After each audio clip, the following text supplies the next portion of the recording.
Ladies and gentlemen, welcome on a retrospective of the week. Your host, Musa Diawara. The very dangerous situation here in the United States that retrospective will be brushing on today. 4 weeks in the office, less than 1 month in the office, Mr. Donald J. Trump, the president, the 45th president elected in the United States of America, has been taking a lot of executive order. One of which is the immigration executive order, has been putting immigrants at a greater danger here in the United States of America. We have seen immigrants every day. Immigrants are rallying every day. Immigrants are on the street every day to just show how desperate they are for this immigration executive order to be putting in a context, if I may say. We have seen judges, 3 federal judges, who has denied this immigration executive order because of the way how the executive order was presented to the citizens, to Americans. This immigration executive order has been targeting, if we may say, predominantly Muslim in this country. We do remember when Donald J. Trump was on a campaign trail, Donald J. Trump has made it clear that once elected as a president of the United States, that he will be vetting, extreme vetting of the immigrant community here in the United States of America. All the illegal immigrants, he said, criminal will be sent back home, which we have no problem with sending criminal back home. Sending criminal back home seems to be the right thing to do. However, what we have seen, what we've been assisting to, what we've been witnessing in these past 3 weeks is more than just vetting, extreme vetting of the illegal criminal in this country. We have seen people being stopped at certain states, ask them for their paper. If they don't have it, and deport it. We have seen in Arizona where a mother who has been living here for 32 years, has her children here, never had any criminal history whatsoever, was arrested and deported to Mexico while her children are staying here. So this is something that we have got to talk about. This is something that immigrant community need to stand up. Let's go ahead and watch one of these protests that was taking place just shortly 45 minutes ago here, and we'll come back and we'll continue to talk about this because we really have got to talk about this immigration executive order that the president, 45th president Donald J. Trump, has put in place.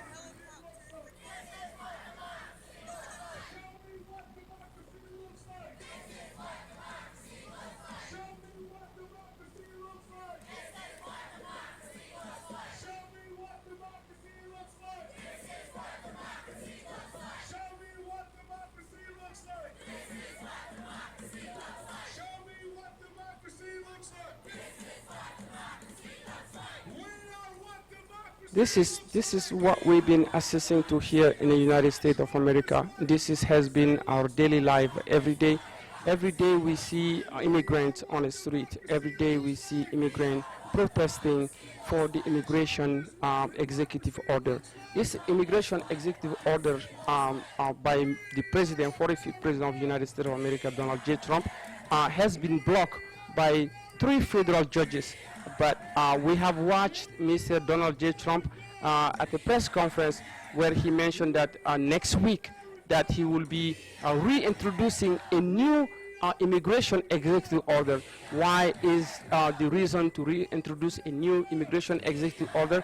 Trump has, and his administration has accepted at one point that the way how the immigration executive order was presented maybe was not the best way how to present it, but they are not giving up on their project of the immigration executive order, which will be, we are expecting to see a new immigration executive order sometime next week by the Trump administration. Supposedly that executive order will be more suited, more fit for the judges not to contest, as opposed to the one that was put out there the next day of his inauguration, the next day of him taking the office, the oath of office.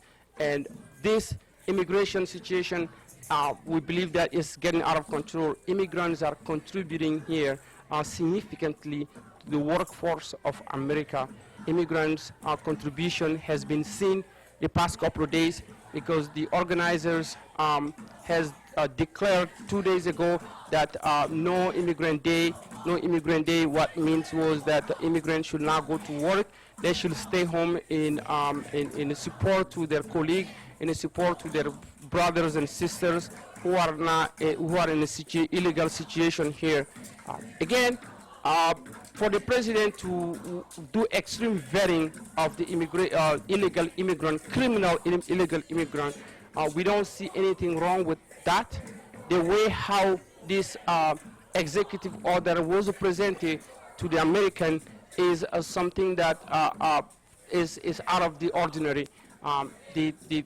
We have every reason to believe that this president is targeting certain religion.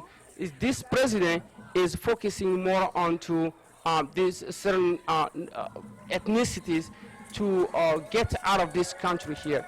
Getting out of the immigrant here in this country is one thing, criminal out of this country is one thing, but getting rid of the regular citizens, those who has been here, does have a work permit, or those who has been living here for many years, don't have a home back home anymore, have their children here, to arrest a mother who has been living here for 30-some years, and then has her children here, 16 and 18, and to deport her back to Mexico without a prior conviction, without a prior criminal history, is something that is really frightening. It is frightening to the immigrant community.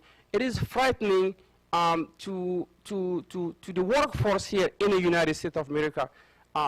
For those who are watching us, we know that for sure that the immigrant community contributes a lot to the workforce here in this country. Without the immigrant here in the United States of America, there is going to be a lot of factory being closed. There's going to be a lot of businesses closing, because those jobs are so-called the job for the immigrant. Those jobs are low-paying jobs. They are jobs that most Americans would not want to do, and those are the jobs that immigrants are now differentiating between well-paying job or low-key job. For immigrants who lives here, for those especially who are in illegal situations, they are fighting for their life every day here, fighting for their life to put food on the table every day for their families. And the way how they got here, they fled, most of them fled their own country to come here because their countries are not stable. Most of them came here not because they wanted to just come here. They came here either there was a civil war in their country, or they came here as a refugee. They have no choice. They need to survive somehow. And those are the same citizens who are being tracked down, who are being cracked down, whether they commit a crime or not, and then being deported back to the place that they fled from to begin with because of their own safety to come here in the United States of America. So this is something that we must really discuss. This is something that we really have got to discuss, because it is frightening. It is frightening to the immigrant community, but more importantly, it is frightening to know that the President of America, the President of the United States of America, the one who should make sure people are abiding by the law, the one who should be fighting against discrimination, being the one discriminating against certain religions, being the one discriminating against certain ethnicity, is the one who is calling names certain nationality. That is something that we have never seen here in the United States of America before, and this is the first. And to think that we are going to have to go through this for the next 40 years, that is even more frightening, because imagine this is week 4. 1 month in the office, there has been all kinds of chaos in Washington, D.C. There has been all kinds of chaos in the White House.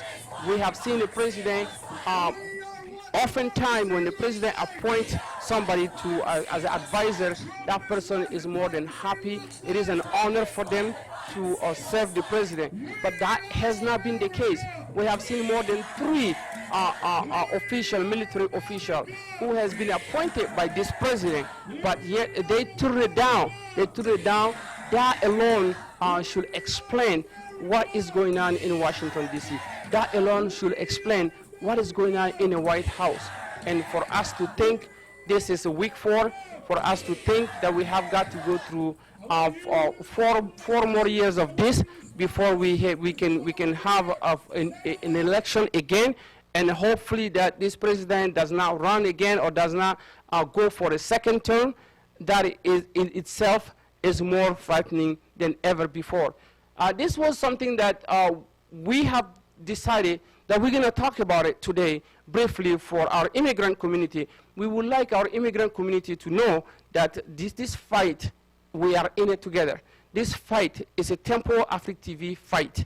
We will denounce, we will do whatever we can do in our power as a media to broadcast, to cover any event related to this immigration executive order. We are not against, again, for the President of the United States to make sure that all these criminal, illegal aliens, as he's so-called, these criminals sent back to their original country. There is nothing wrong with that. But there is a problem with the President of the United States to discriminate against a religion. There is a problem with the United States of America to issue a work permit to an alien, to issue a green card to an alien, and then to turn around to go crack them down and then to deport them when they have their entire family here, when they have their children here, when they have their assets here, simply because they're immigrant. That doesn't make any sense, and that has got to stop. And the way how to stop that, we have got to stand as a one man to show the whole world that we don't support this executive order. We support the president to crack down any criminal, illegal alien here in the United States, to deport them back to their original country. That is constitutional. It is unconstitutional for a president of the United States to call out name ethnicities, to call out name religion, to discriminate. That has got to stop. That is not American. That's not the American we know. We know America as the land of freedom. We know America as the land of opportunity. That is why a lot of these aliens, a lot of these refugees turn to America to come here. It's not because America is the only nation in the planet, but it is because America is the nation that has been known, the continent that has been known to be a continent of democracy, to be a continent of freedom, to be the continent of open arm, welcoming refugees, helping. That was the retrospective of the day. We hope that we are going to continue to fight together, and we will see you again next week sometime to continue to inform you about this immigration executive orders that is yet, there's another on the way coming. We'll see how that goes. Until then, have a lovely afternoon and see you next time.